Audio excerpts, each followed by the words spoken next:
So this is Pat Wilson, and he's the commissioner of the Georgia Department of Economic Development. And he held a meeting. I think there's like 100 people there with Georgia and Korean officials, and basically talking about how awesome it is to do business in Georgia, and that how Korea and Hyundai were benefiting Georgia by supplying a lot of jobs for people in Georgia, for Americans in Georgia. How Korean investment is raising the lives and livelihood and quality of life in Georgia, these kind of things. And when I was watching through this stuff, the thing that really bothered me, I was just like, from international perspective, do you Americans have no shame, and do you have no honor? Because you arrested the Korean workers that you're bragging about that you're doing business with. Like, think how crazy this stuff is. And there was no apology from the Americans. And so essentially then the Korean diplomat, talked, and he's just like, hey, you arrested our people. If we're ever going to invest in USA and in Georgia, we have to solve this particular issue.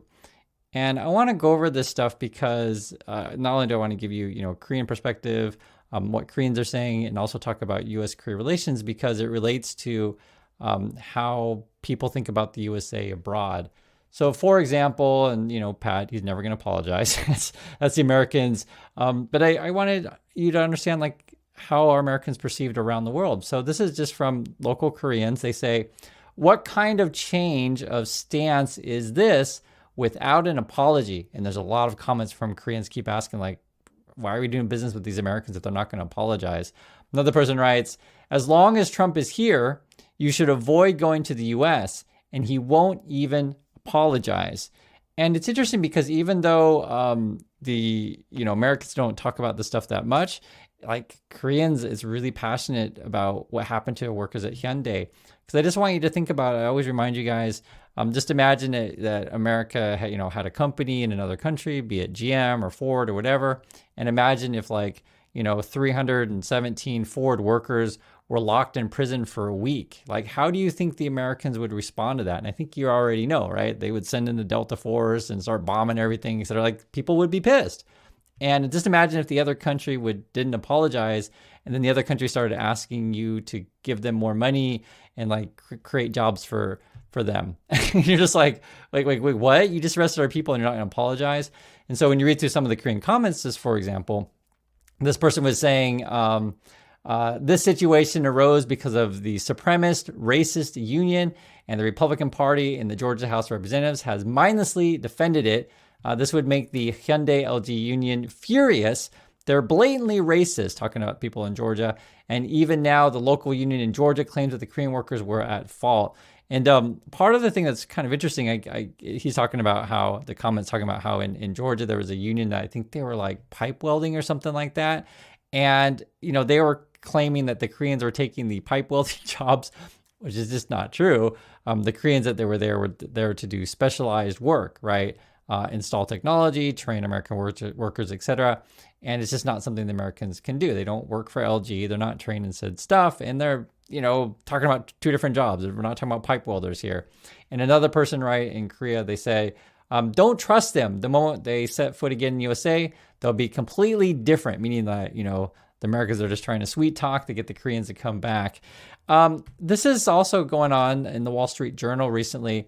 They put out a story. It says Hyundai gets cold shoulder from Trump despite charm offensive. And actually, the Wall Street Journal went through several of the things that we've been talking about on this channel, basically saying, Hyundai and Korea were sincere in trying to invest in USA, create jobs, and do win-win relationship. And then Trump just has these people arrested.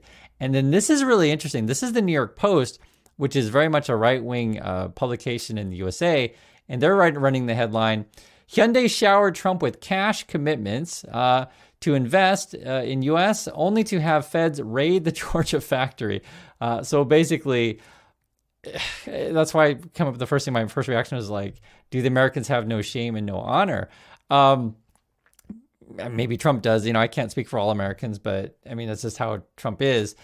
This is also going on whenever they talk about the shutdown here in Korea. This is SBS. They're just basically showing, hey, the government is closed and Trump's the one responsible. And then they show you the signs if you plan on going to USA.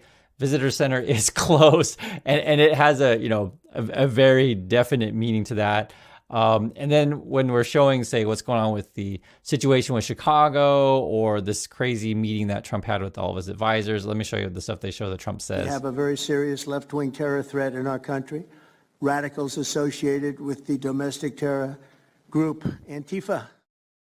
법무부와 국토 안보부 And so what's kind of interesting is when, they describe Antifa in the Korean news, they're just like, well, there's this group, they're against racism, they're against fascists, and Trump attacks that kind of group.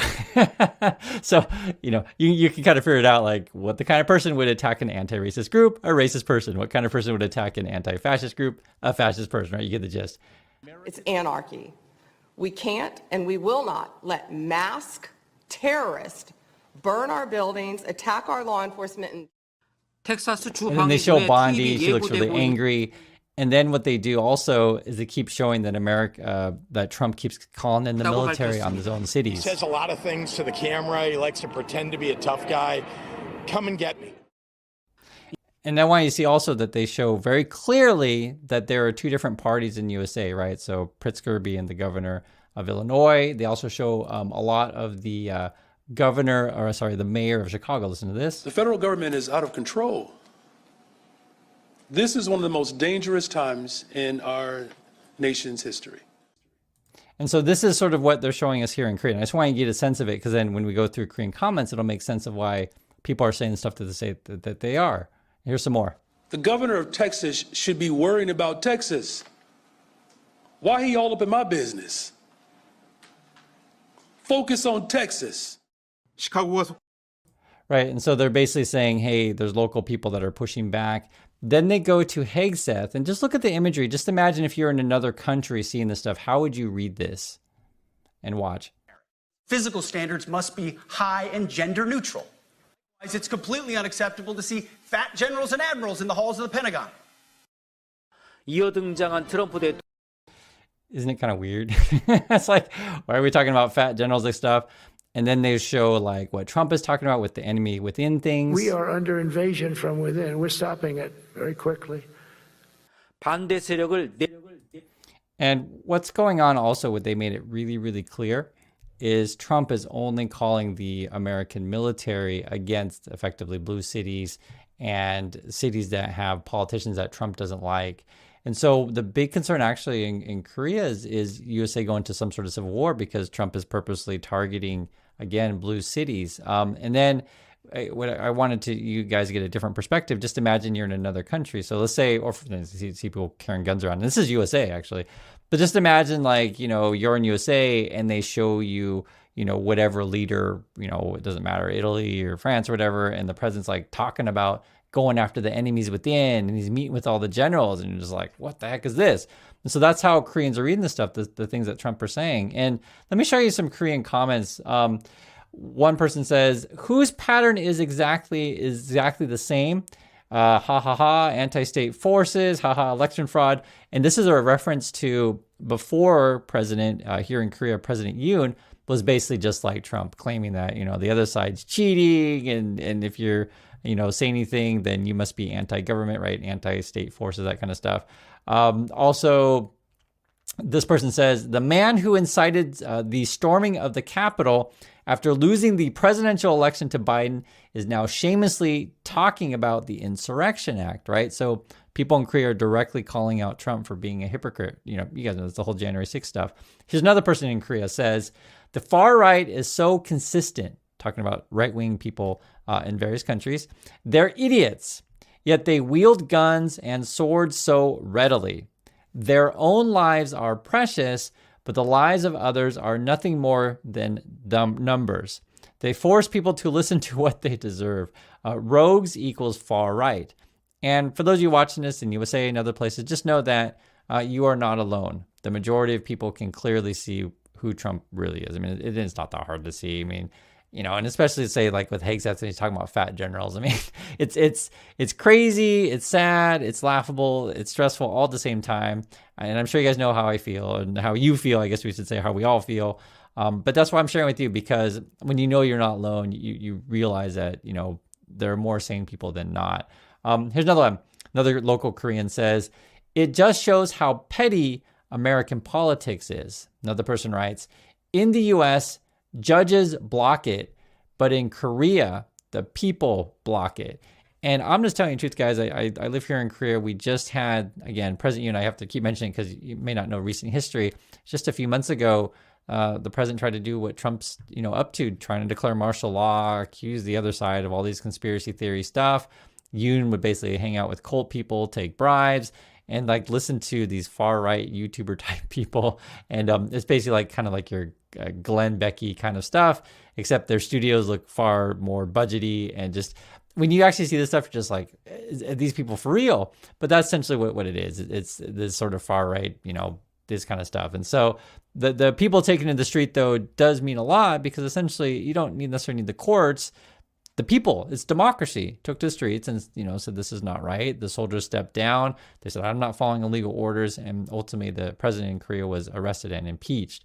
Another person writes, the devil has struck America. Here's another person. If things don't go your way, they accuse you of being anti-state. It's so unsettling. The presidency isn't your place to do whatever you want. Respect it and compromise. Sigh. Again, talking about Trump. Here's another one.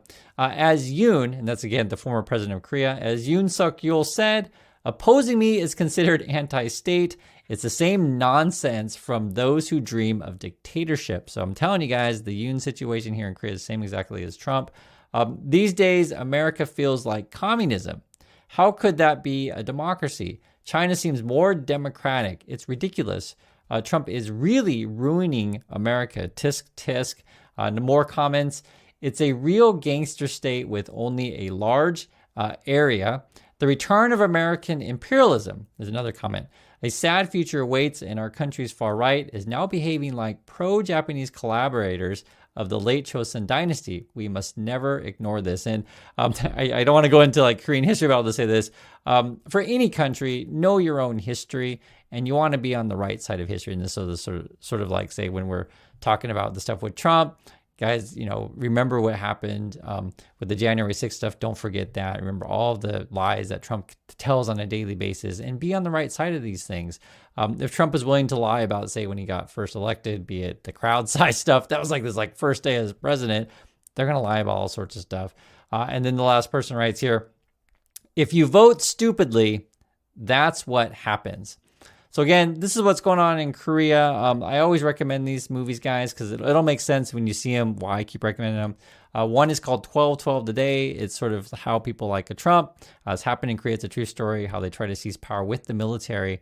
And then this would be it's actually one of my very favorite movies, 1987, when regular people realize that when corruption and a lot of bad things that, say, the government does, like, say, your Trumpy stuff, starts to really affect your life, that you need to take action to the streets, do it peacefully. I'll give you just the story, just the opening scene. The government lies about the death of a protester, basically, and tries to cover it up. And the cover-up doesn't go the way that they think it does. Think they wanted it to. So I'm telling you, it's a great movie, and it's a true story. So I do appreciate your time, everyone. Thank you for watching, and I'll catch you on the next video.